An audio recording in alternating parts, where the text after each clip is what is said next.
Welcome back. This is eWins Lab.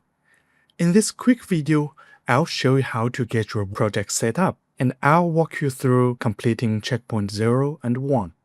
First, unzip the template files. Your directory should look like this. It should contain 4 Python code and 1 input folder. Make sure you are in this directory. Open a terminal and run this command. You will see test1 pass, and that's checkpoint 0 here.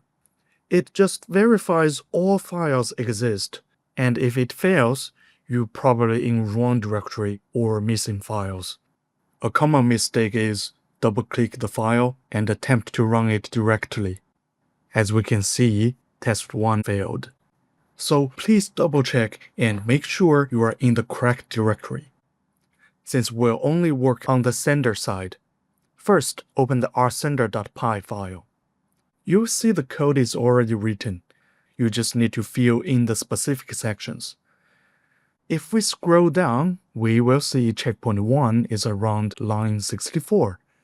Notice there is a comment saying your code here. That's where you work. Everything else is already done. Before we start, make sure you've watched the video on network communication in Python socket programming. It covers the Python socket basics you will need here. Now let's implement checkpoint 1. First, we find the perform handshake method around line 64. Comment out or remove not implemented error line, and let's go over it line by line. First, we write a for loop to try up to 10 times to send the handshake packets. The underscore means we will not use the index variable.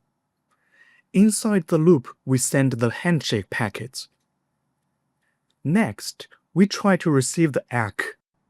We use a try except block because the packet might get lost. The number 1472 is our maximum RUDP packet size.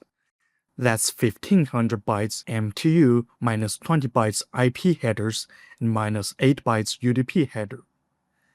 Then we parse the received data into a packet object. Now we check if the ACK is valid. It must exist, of course, and it has to be an ACK type and have the correct sequence number. If all checks pass, we log the ACK and return true for success. If we time out waiting for the ACK, we catch the exception and continue to try. Finally, if all 10 attempts fail, we return false. And that's it. Save the file and test this command. You will see all 5 tests of the checkpoint 1 pass. Checkpoint 2 and 3 is about sliding windows. Basically, when you receive an ACK, check if it advances your window, and if the ACK number is greater than your current position, slide the window forward and send new packets. Here, we just comment out the portion of the code and fill in the 3 dots with the correct code. Checkpoint 4 is about packet loss recovery. When the timeout expires, retransmit all packets in the current window and reset the timer. And this only requires about 4 to 5 lines of code. Finally, checkpoint 5 is about RTT estimation. Here we should calculate sample RTT and update estimate RTT using the given formula. And that's it for getting started. Good luck with your implementation.